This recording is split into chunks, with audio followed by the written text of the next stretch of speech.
Welcome to this Sunday's Gospel reflection. Well, he was a good man, but his son was a bundle of endless problems. Drink, drugs, fights, tantrums, heavy debts, violence, trouble with the police, a broken marriage. That summed up his son's life. And matters went from bad to worse as the years passed by. And at each turn, the poor father would be at the beck and call of his son was leading. How many nights he would end up running around to locate his son, to bring him back home. How many efforts to somehow solve the endless issues his son got involved in. And how much money he had to dish out to pay the debts incurred. How often would he try to save his son from impossible and dangerous situations and criminal problems? The endless greatness of a loving heart. And yet this is what God has always dreamt for each one of us. When He made us in His image and likeness, if ever I needed a proof of who God is, the Father was the most living and convincing proof. This is the seemingly impossible threshold that Jesus is proposing for you and for me. Our hearts can be by far much bigger than any hurts others inflict on us. And the worst blows are dealt by the ones we love most. In my inexperienced eyes, that suffering and crushed father had to say, enough is enough. There is a time when the hurt becomes intolerable. There is a limit even to the most tender love we may have. When we have reached that limit, when our love seems to be exhausted and we just stop believing in ourselves, when we can't take it anymore, that is precisely the moment when incredibly Jesus starts believing in us. How many times shall I forgive? Peter asks. And Jesus answers, stop counting. The problem is not the sinfulness, the ugliness of the evil we embrace or inflict on others.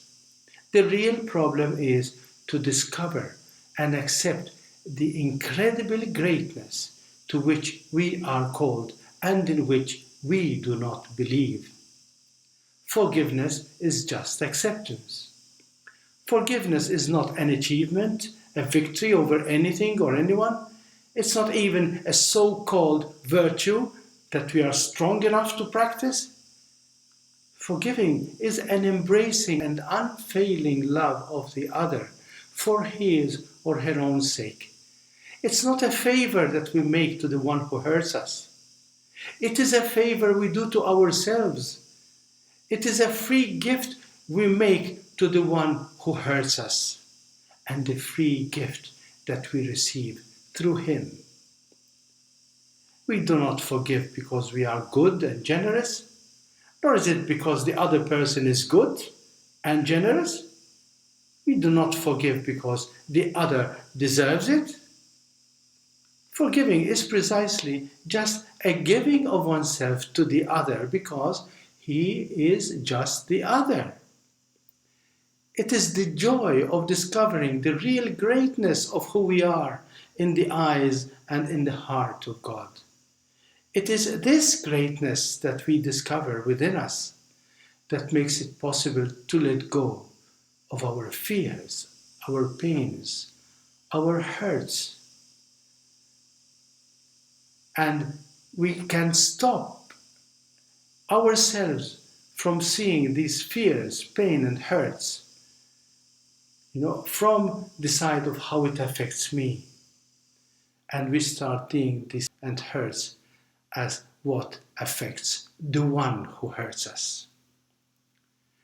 Only a God who is love can see His broken children through the loving eyes of that broken dad. He could not see his own brokenness. He could not see his own losses, disappointments. He could not see his own pains. His love could only see his son's pains and brokenness. The father's hurt remained intact. It never went away. He died of it. It never healed or diminished, because his pain was the same pain as that of his son. His tragedy was his son's tragedy, and there was absolutely no dividing line between the two. That is the costly preciousness of love. And this is why Jesus courageously tries to reveal to us who we really are. He is not simply urging us to be virtuous and so to forgive those who hurt us, but he is telling us that if we do not forgive them, we ourselves cannot be forgiven. It's not a question of making us taste the bitterness of the same medicine we administer to others. If you don't forgive, you're not forgiven. No. It's simply accepting to share the same pain. Our pain becomes theirs, and their pain becomes ours. That's the only language and understanding of love. It's the difference between being a judge and being a lover. The judge can afford to evaluate, assess, condemn, punish, or forgive the sin of the sinner. He is only seeing the sinner sin, but not the sinner. The judge sits on the high ground of objective assessment of the crime, identify with the criminal. By contrast, a lover can never condemn, punish, not even forgive the sin of the sinner. He sees only the sinner and never sees the sin. He sees the pain and misery of the sinner because it is his own pain and misery. This is the kind of God Jesus is speaking about.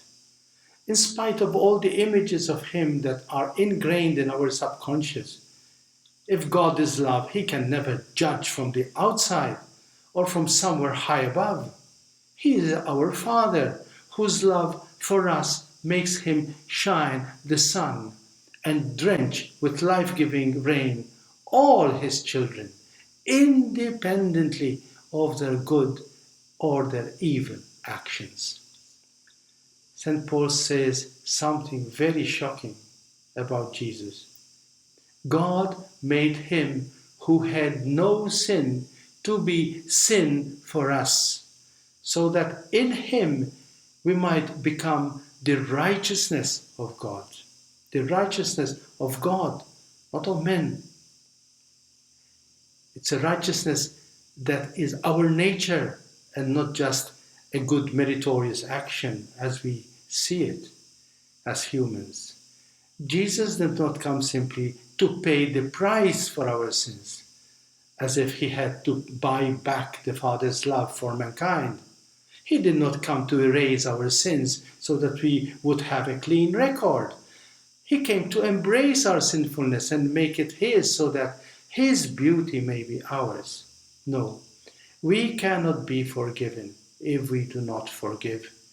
And we cannot forgive if we do not open our hearts to receive God's own forgiveness, which simply means his unconditional love. Any sin that is committed in the world belongs to us all, just as much as any love shown and shared in the world belongs to us all.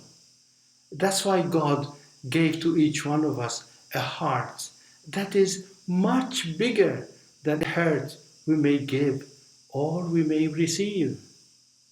So instead of getting stuck in the pain of the hurts received, let us rejoice in the limitless love that our heart is capable of giving in Jesus and through Jesus. God bless you and thank you.